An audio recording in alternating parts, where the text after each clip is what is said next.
Yes, everybody, welcome back. My name is Stephen Howson, and this is 5 things that we learned. We learned 5 things tonight. 5 of them. 5. Count them.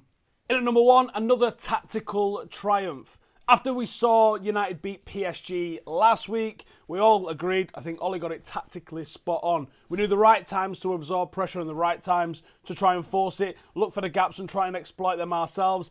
And last night, it was even better. Solskjaer got it absolutely spot on. Matic, Fred, Pogba, those 3 in the centre of midfield congested it up, made it difficult for Leipzig's expressive, creative players to try and play any sort of fluid football through the middle. Having an outlet like Donny van de Beek, having an outlet like Bruno Fernandes, having someone that you can go to relieve the pressure, advance the ball up the pitch and start to create something was absolutely key to United. I think when you consider the issues that we've got at Manchester United with limited options in the wide areas and essentially no right winger, I think something like a 4-4-2 diamond, as we saw work last night, an absolute treat. It might be another option that Ollie has to stick in his top pocket for when another team comes to town. We've seen it be effective against Leipzig, a phenomenally tactically fluid manager and tactically proficient and fluid team. We've seen us use the 3-5-2 very effectively. We've also seen us work in a 4-2-3-1 or even a 4-3-3 at times. Being tactically fluid is something that's massive for Ollie. Ollie played a lot of formations at Mulder, and he's kind of stuck to his guns a little bit at times at United, sometimes maybe too much. Pulled out the 3 at the back occasionally, and that seemed like his main go-to. If he's got another formation that he can go to, keep the opposition guessing, that's going to be massive. Number 2, Greenwood's Champions League arrival. Mason Greenwood. The guy is going to rip up all of the history books at Manchester United, and I don't say that lightly.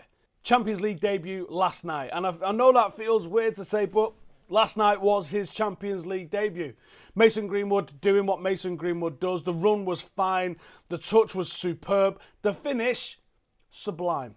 Mason Greenwood scores hard goals. Mason Greenwood has got an expected goals of around about 6 with 16 goals. He's outperforming what he's supposed to score. He scores ridiculous goals. The finish for that goal last night, it couldn't have been any more perfect. And he's only going to improve with experience. He's only going to improve as his physique grows. He's only going to improve as he gets more confident, if that's even a thing.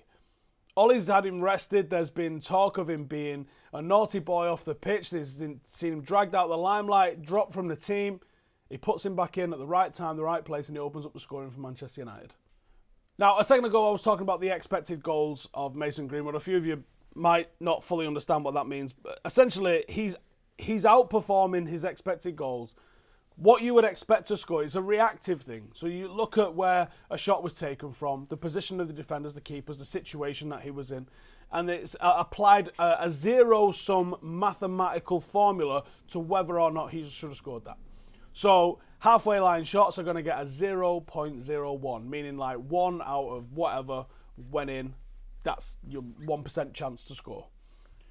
Penalties are, depending on which expected goals formula you go with, 0.71 or 0.72, which means 0.71 or 0.72 times you would expect the penalty taker to score that. That's how many get scored, that's how many get saved. It's zero sum.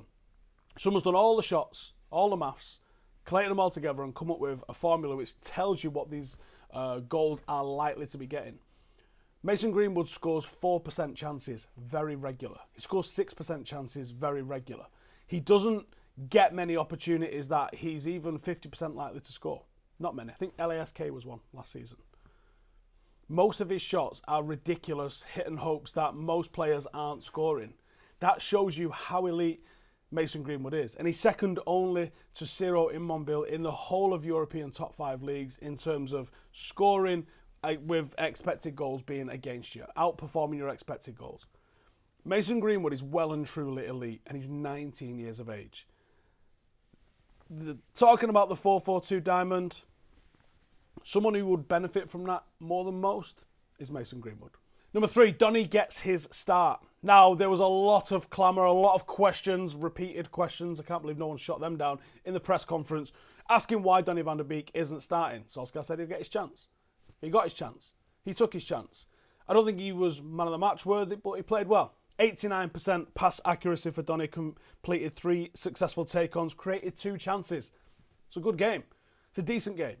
It's not man of the match worthy. It's not, oh my God, let's start booking parade worthy. But it was a good game. It was a good game for someone that's not really been starting a lot of football in a long time. Solskjaer's easing him back in. He's showing that he can shuffle his deck when he's got a squad. He can bring players in like Mason Greenwood. He can bring players in like Donny van der Beek. He can give them opportunities to go and create a little bit of competition for starting 11 places, and that's what he did fantastically well. United, I thought, were probably the better team just like this in the first half, with Bruno and Marcus Rashford and others waiting on the bench. For 164 minutes, Van der Beek has been playing in the Premier League and the Champions League so far, and United have scored 6 goals, which is a goal every 27 minutes. Donny van der Beek has got something to add to Manchester United. Where and how often, we need to figure that out. But you know, I thought it was good. He offered something new. 68 minutes on the pitch. I think it was a real good shift. And when we have to give Bruno Fernandes the night off because he can't play every single minute of every single game, we've got a fantastic understudy and something that offers probably a little bit different to what Bruno Fernandes offers. So, well played, Donny, and congratulations on your first start at Old Trafford. Number 4, Marcus Rashford, superstar. What more can you say about Marcus Rashford? He's out here feeding kids, running the country, incredible human being, and incredible footballer. Solskjaer gave him a rest tonight, decided to bring him on with 20-odd minutes to go, and maybe kill the game off. And kill the game off? Yeah, no problem, boss. I got that.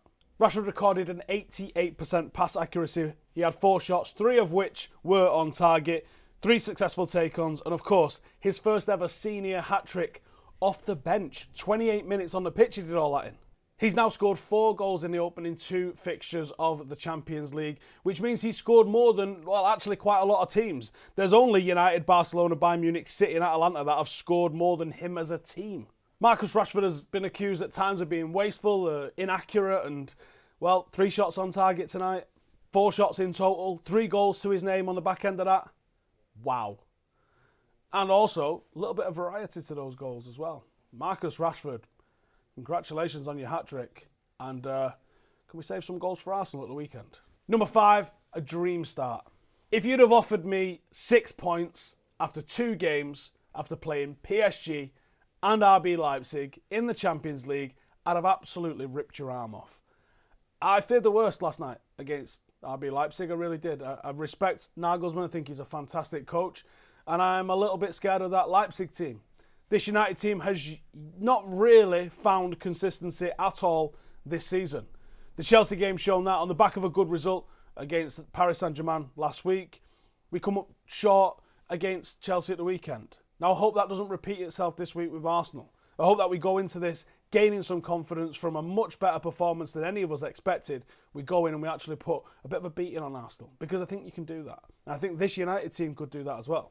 After the past 2 performances in Group H, Manchester United have now got a very, very serious chance of not just qualifying from this group, which I now think they will do, but also topping the group.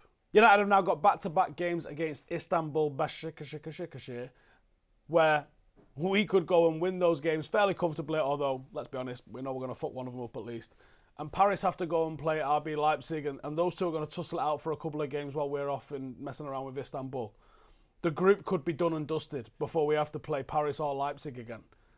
Now, considering most people's reaction, probably including my own, how good is that? And how clear a sign is that actually, before we even have to face either of these 2 teams again, Manchester United could already be in the hat for the next round. There is clear progression under Ole Gunnar Solskjaer. United are not perfect.